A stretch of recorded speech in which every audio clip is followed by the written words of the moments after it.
Bonjour et bienvenue, vous êtes sur Croisée des chemins. Nous nous retrouvons avec un grand plaisir pour notre point info du jour. Commençons sans plus tarder. Nous parlons du vote. Beaucoup de changements sont intervenus dans le processus électoral. Biden vient de signer un décret dimanche pour faciliter le vote. Ce décret modifie la façon dont le gouvernement fédéral va gérer les élections. Il s'agit de ressources fédérales destinées à élargir l'accès au vote, y compris pour les personnes en prison et en probation. L'ordonnance ordonne au procureur général d'aider les personnes incarcérées à s'inscrire sur les listes électorales si elles sont éligibles et d'aider les anciens détenus à obtenir des pièces d'identité requises par l'État. Il ordonne également aux agences fédérales de prendre des mesures pour devenir des organismes officiels d'inscription des électeurs. Les agences fédérales pourront faire de même à la demande d'un État. Biden demande également aux agences d'analyser les obstacles au vote des personnes handicapées, d'améliorer l'accès au vote des militaires en service actif et des électeurs étrangers et de créer un groupe sur le droit de vote pour les Amérindiens. Tout cela survient alors que les États républicains tentent de réformer les lois, Tout cela intervient alors que les républicains tentent de réformer les lois de vote pour réduire les fraudes potentielles. La semaine dernière, la Chambre a adopté la loi HR1 for the People Act qui remanierait les élections américaines. À l'heure actuelle, les États organisent principalement des élections, mais le projet de loi fédéraliserait de nombreux aspects comme l'interdiction des limites pour le vote par correspondance. Biden espère que le Sénat l'adoptera également afin qu'il puisse le signer comme loi. En parlant de la HR1 ou For the People Act, le projet de loi sur le droit de vote suscite toujours la controverse. Cet ensemble de réformes électorales controversées de près de 800 pages vise à imposer des exigences nationales sur les procédures de vote comme l'enregistrement automatique des électeurs et la légalisation du vote par correspondance dans tous les pays sans qu'il soit nécessaire de présenter une pièce d'identité avec photo pour obtenir un bulletin de vote par correspondance. Les démocrates le qualifient de pro-démocratique et anti-corruption et l'ont baptisé « loi pour le peuple ». Le leader de la minorité parlementaire, Kevin McCarthy, a répliqué en l'appelant « For the Politician Act ». Il note une section du projet de loi où le gouvernement égalerait les dons aux campagnes à hauteur de 600%. McCarthy a dit, je cite, « Le projet de loi envoie l'argent de vos contribuables pour financer les campagnes politiques, non pas pour construire des routes ou des ponts, mais pour ajouter 600% de l'argent du contribuable à chaque petit dollar donné par les Américains. » Autrement dit, supposons que Marie du Michigan donne 200 $ à son candidat préféré. Eh bien maintenant, vous, le contribuable, venez d'ajouter 1200 $. Fin de citation. La partie du projet de loi à laquelle il fait référence se trouve sous l'article 5201 intitulé « Augmentation et modification des paiements de contrepartie ». Il y est dit, je cite, « Un montant égal à 600% du montant de chaque contribution de contrepartie en tant que cette contribution doit être inférieure à 200 $. Quel est donc l'objectif ? Selon un article de Nancy Pelosi, présidente de la Chambre des représentants, et du député John Sarbanes, il s'agit de minimiser l'impact des grands donateurs. Il souligne une disparité dans la politique où les outsiders ont souvent du mal à collecter des fonds de campagne nécessaires. Cette proportion de 6 pour 1 serait destinée à remédier à cette situation et même améliorer les conditions de concurrence. La question est maintenant de savoir d'où viennent ces fonds. M. McCarthy affirme que ces fonds proviennent des contribuables, notant que ces fonds ne serviraient pas à réparer des autoroutes ou des ponts, mais à financer des campagnes des candidats politiques. Selon un article de Vox, cet argent provient de l'ajout d'une taxe de 4,75% sur les amendes, frais, pénalités ou règlements criminels et civils avec les banques et les sociétés qui commettent des malversations. Quels sont donc les autres domaines qui suscitent la controverse dans le cadre de ce projet de loi ? Les lois électorales qui seraient modifiées, notamment donner au gouvernement fédéral le pouvoir de diriger les élections et le retirer donc aux États. Les démocrates ont interprété la Constitution de cette façon en disant dans la HR1, le Congrès estime qu'il dispose d'une large autorité pour réglementer le moment, le lieu et la manière des élections au Congrès en vertu de la clause électorale de la Constitution, article 1, section 4. 20 procureurs généraux républicains ont fait part de leurs préoccupations concernant cette lecture et interprétation. Dans une lettre aux dirigeants de la Chambre et du Sénat américain, ils notent que selon la Constitution américaine, le contrôle des élections présidentielles incombe aux législatures des États. Ils écrivent, je cite, « La loi inverserait cette structure constitutionnelle, réquisitionnerait les ressources des États, brouillerait et embrouillerait les procédures électorales et éroderait la confiance dans nos élections et nos systèmes de gouvernance. » Fin de citation. Ils ajoutent en conséquence, les membres du Congrès pourraient souhaiter examiner les vulnérabilités constitutionnelles de la loi ainsi que les critiques politiques des responsables des États. Selon la lettre, un certain nombre d'autres dispositions du projet de loi semblent également contredire la Constitution, comme l'obligation pour les États d'accepter les bulletins de vote tardifs, l'annulation des lois d'identification des électeurs des États et l'obligation pour les États de procéder à un redécoupage électoral par l'intermédiaire de commissions non élues. La lettre poursuit en disant que la confiance dans les élections ayant atteint un niveau particulièrement bas, le pays devrait s'attacher à renforcer la confiance dans le processus électoral. Une autre modification de ce projet de loi limiterait l'accès des personnes aux tribunaux fédéraux pour intenter des poursuites contre HR1.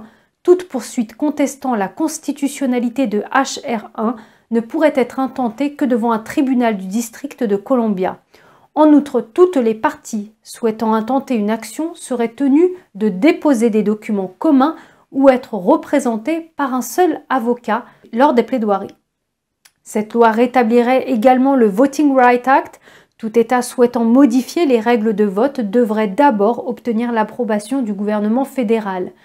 Tout État qui tenterait d'entraver, interférer, empêcher quelqu'un de s'inscrire ou de voter serait criminalisé. Cette disposition obligerait les États à obtenir l'approbation du gouvernement fédéral avant de mettre en œuvre tout changement des règles de vote. La loi ajouterait une disposition criminalisant le fait d'entraver, interférer, empêcher quiconque de s'inscrire ou de voter. Il permet également de se débarrasser des pièces d'identité des électeurs. Les gens peuvent voter sans fournir de preuves d'identité avec photo. Tout ce qu'ils ont à faire, c'est de signer un formulaire affirmant qu'ils sont bien ce qu'ils prétendent être. Les immigrants clandestins pourraient voter, l'inscription des électeurs le jour même serait également autorisée et les moins de 18 ans devraient également pouvoir s'inscrire pour voter. La publication de citations d'informations trompeuses sur les élections deviendrait également un crime fédéral. Les personnes reconnues coupables pourraient être condamnées à une peine de prison allant jusqu'à 5 ans. Autre changement, les criminels pourraient voter.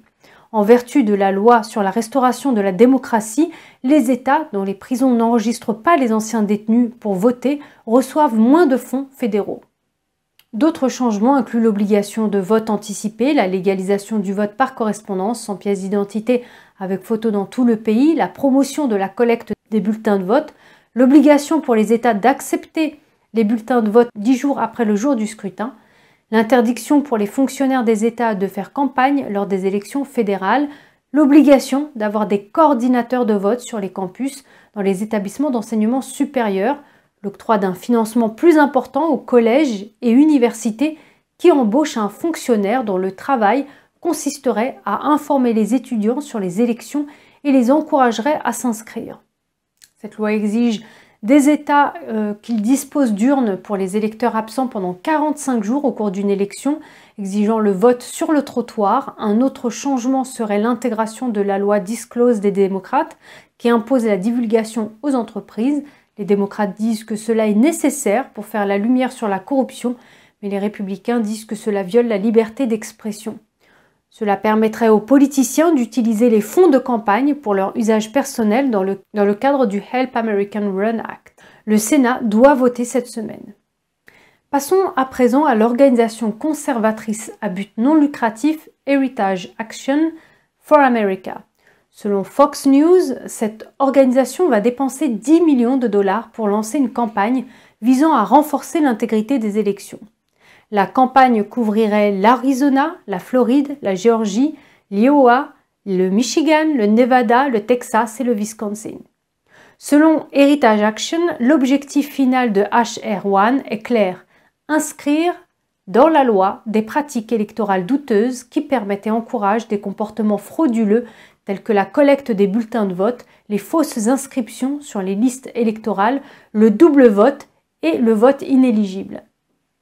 La directrice exécutive de Heritage Action, Jessica Anderson a déclaré à Fox News: des élections équitables sont essentielles pour tout débat politique à l'avenir. Nous nous forçons d'aider les législateurs des États à rétablir la confiance dans nos élections, à garantir la transparence et à protéger le droit de chaque Américain à des élections équitables.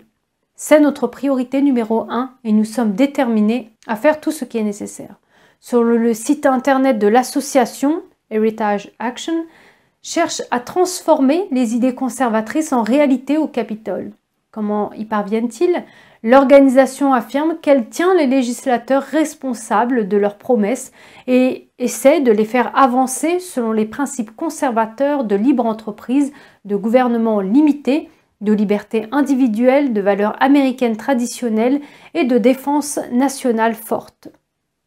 L'intégrité électorale est sous le feu de la rampe depuis l'élection de 2020, après que l'ancien président Donald Trump et ses alliés aient dit que la fraude électorale, notamment autour des bulletins de vote par correspondance, lui ont fait perdre l'élection. Et nous passons maintenant à l'autre grand projet de loi qui a fait la une des journaux ces derniers temps, le plan d'aide de Biden qui s'élève à près de 2 billions de dollars, qui est maintenant de retour à la Chambre. Le Sénat l'a adopté samedi. Les démocrates ont rejeté tous les amendements républicains au projet de loi, sauf 3. L'un d'entre eux consistait à réduire l'allocation de chômage de 400 à 300 dollars, mais cela n'a pas duré longtemps. Environ 1 heure plus tard, les démocrates l'ont supplanté par un autre amendement. Le deuxième amendement républicain ayant été adopté prévoyait une date d'entrée en vigueur pour la modification des exigences en matière de revenus scolaires. Et le troisième amendement à avoir été adopté active 800 millions de dollars pour aider les jeunes et les enfants sans abri. Tous les autres amendements républicains ont été rejetés. Le projet de loi est maintenant renvoyé à la Chambre pour réconciliation. Elle devra avoir lieu en début de semaine. Et nous passons maintenant à la censure des Big Tech. Le Texas se défend. Le gouverneur Greg Abbott et le sénateur Brian Hughes ont présenté un projet de loi qui interdit aux sociétés des médias sociaux de censurer les gens. Le gouverneur Greg Abbott a affirmé que les efforts de Big Tech pour faire taire les points de vue conservateurs sont anti-américains, non texans et inacceptables, et très bientôt ce sera contraire à la loi dans l'État du Texas. Connu sous le nom de Senate Bill 12, ce projet de loi est dit Slide Step de la section 230, la loi qui protège les entreprises des médias sociaux d'être tenues responsables du contenu des utilisateurs. En d'autres termes, il lutte contre la censure des grandes technologies sans enfreindre aucune des règles de la section 230. Greg Abbott a dit, je cite, « Il interdit aux sociétés de médias sociaux de censurer les Texans en se basant sur les points de vue des Texans. » Le gouverneur Abbott note une partie importante de ce projet de loi. Cela permettrait, dit-il, également à tout Texan qui a été annulé, censuré, de pouvoir intenter un procès contre Twitter, Facebook ou l'une de ces autres sociétés. Selon M. Abbott, ce projet de loi permet aux personnes qui ont été censurées de retrouver le chemin de l'Internet. Il dit qu'aucune autre législation ne s'est attaquée à ce problème. Le sénateur Hughes a déclaré qu'en vertu de l'article 230, les États ont le droit de protéger la liberté d'expression et c'est exactement ce que le projet de loi 12 du Sénat vise à faire pour les Texans.